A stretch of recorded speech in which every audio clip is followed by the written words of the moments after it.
Fala pessoal, Eduardo Mesquita, o seu banker aqui para mais um vídeo no YouTube, mais um vídeo no canal. Se inscreva, deixe seu like. Esse vídeo eu vou falar um pouquinho sobre uma viagem que o Lula fez aí ao redor do Brasil para sua campanha no segundo turno. E vamos lá, o Estado vai voltar a ser o indutor da economia. É isso que o Lula pretende, é isso que o Lula prometeu.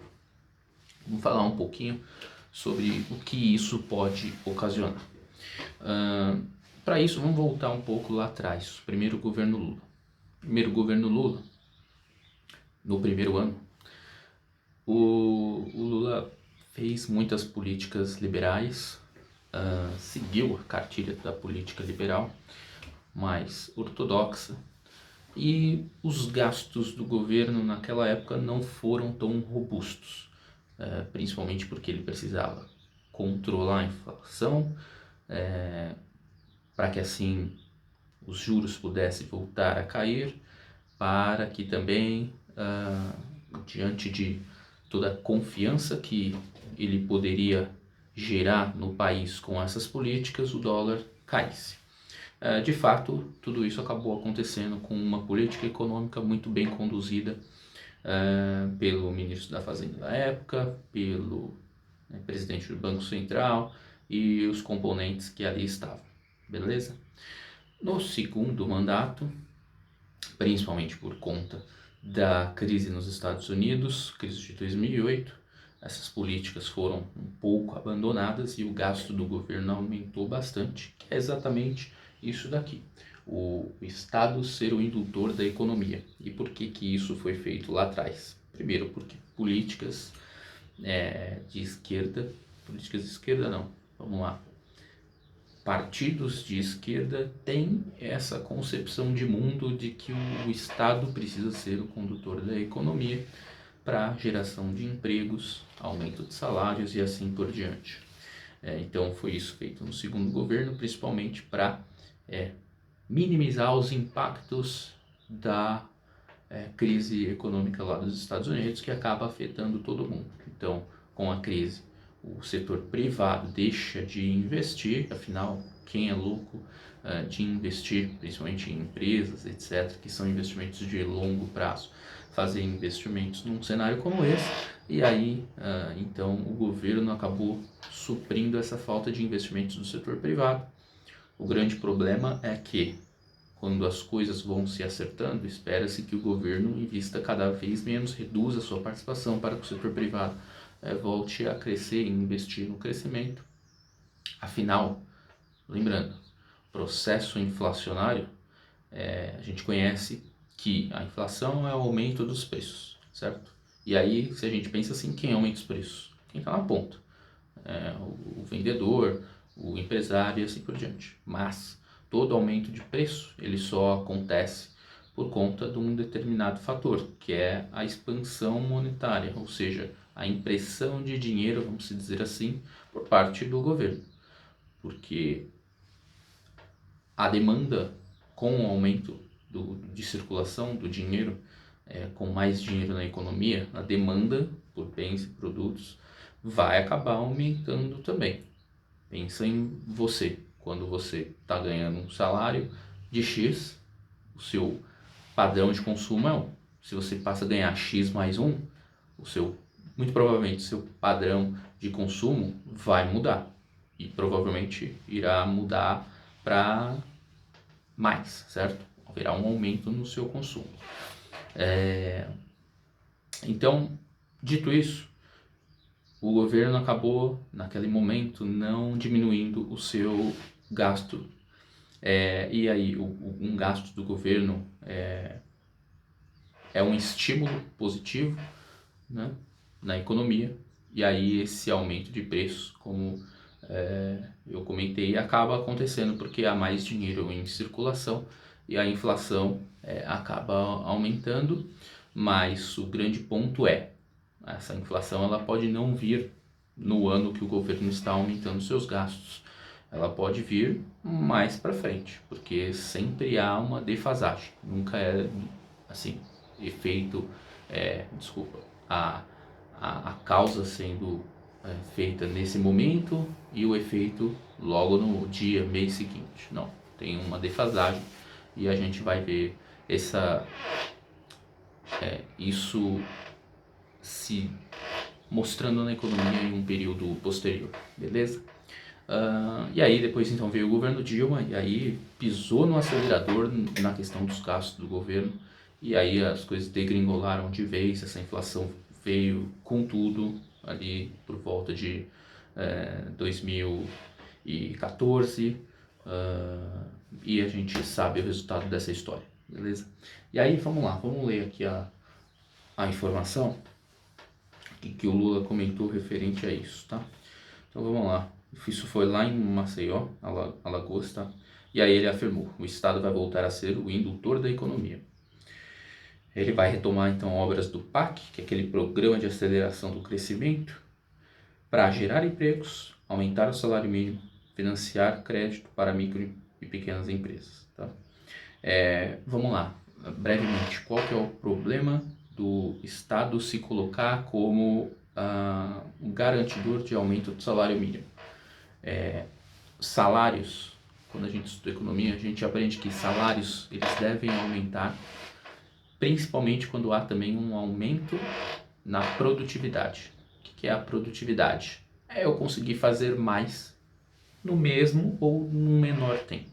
Então, quando você tem pessoas mais produtivas ou o trabalho se torna mais produtivo, como por exemplo a inclusão de máquinas para você fazer mais em menos tempo, isso te dá a possibilidade de aumentar os salários, porque afinal, ao mesmo tempo que você está produzindo mais, você vai ter um lucro maior, com um lucro maior você aumenta os seus salários. E aí qual que é o problema de você aumentar um salário, prometer aumentar um salário sem o aumento da produtividade? Se você tem um gasto de 100 e você paga para o seu salário, para o salário do seu funcionário 80, você tem uma margem de 20, certo? Agora, se você tem um gasto de 100 e você vai vender o seu produto, certo? E você paga de salário, ao invés de 100 agora, ao invés de 80 agora você paga, por exemplo, 95, 90, sua margem diminui, certo? Isso eu estou comentando ainda de custo, né? Não estou nem falando o preço de venda, mas ok. Vamos seguir nesse raciocínio. Eu vendia então, vendia por 100, agora eu vendia por 100 e o custo do salário é 80, tem a margem ali de 20. Se você passa a vender pelo mesmo preço e o salário mínimo aumentou agora para 90, por exemplo, sua margem diminui. Dois efeitos podem acontecer. Primeiro, por você ter um ganho menor, você tem um desincentivo de produzir, então ao invés de você reinvestir na sua empresa, você pode, por exemplo, investir no mercado financeiro, porque a sua margem pode ser maior, o seu ganho pode ser maior, principalmente com a taxa de juros alta, do jeito que nós estamos vivendo, taxa Selic em 13,75, afinal, por que eu vou arriscar sendo um empresário, sem ter garantias de que eu vou conseguir vender ou não, que eu vou conseguir expandir ou não, crescer, etc. Se eu posso investir no mercado financeiro, em títulos de renda fixa que me dão um ganho já certo, então não tenho risco. Tá? Esse é o primeiro efeito disso. E o segundo efeito é que isso gera um efeito cascata e bola de neve.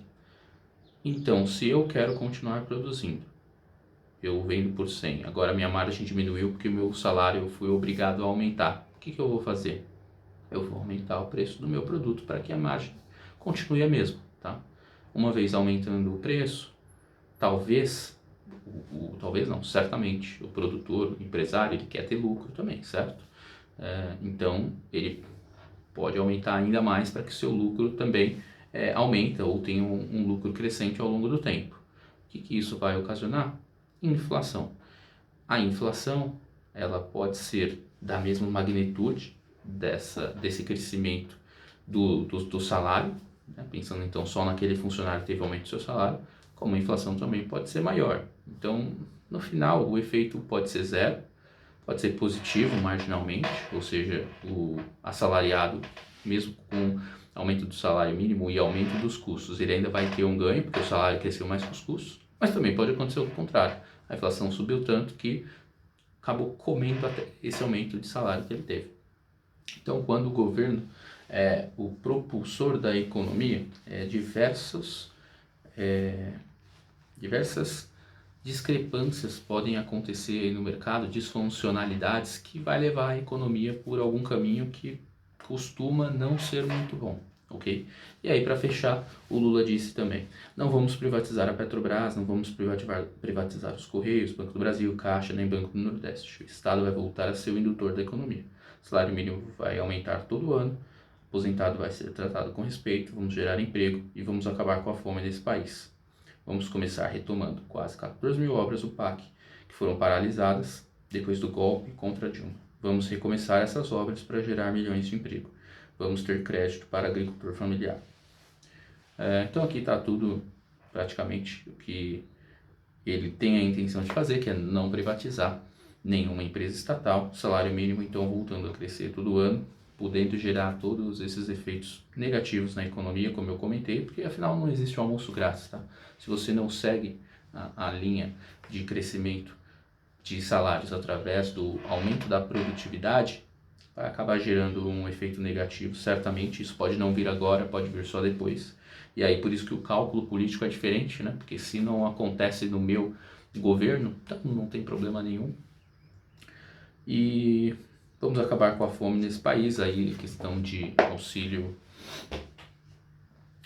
para pessoas de baixa renda e tudo mais, que aí isso de fato tem que ser feito, né? A gente só precisa saber como isso vai ser feito e também metrificar quais os efeitos que isso pode ocasionar na economia. Então é isso, pessoal, essa é a informação que eu queria trazer para vocês, que o estado indutor da economia pode voltar se o Lula ganhar no segundo turno.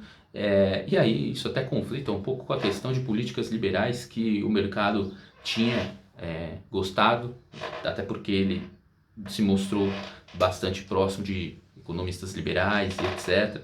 E é claro, esse discurso pode ser também da boca para fora. Afinal, se ele colocar um ministro da Fazenda, um presidente do Banco Central mais liberal, dificilmente coisas como essa tende a avançar, ou até mesmo se avançar vai ser uma coisa assim muito pontual, muito tímida, para que não descarrile os trilhos da economia. Tá legal? Então vamos acompanhar. Deixa aqui seus comentários, o que você acha desse tipo de política, se você acha que esse tipo de política tende a avançar no Brasil, mesmo com a vitória do Lula e a participação de talvez alguns economistas liberais em seu governo. E eu volto em breve para mais vídeos aqui no canal. Um grande abraço e até o próximo vídeo.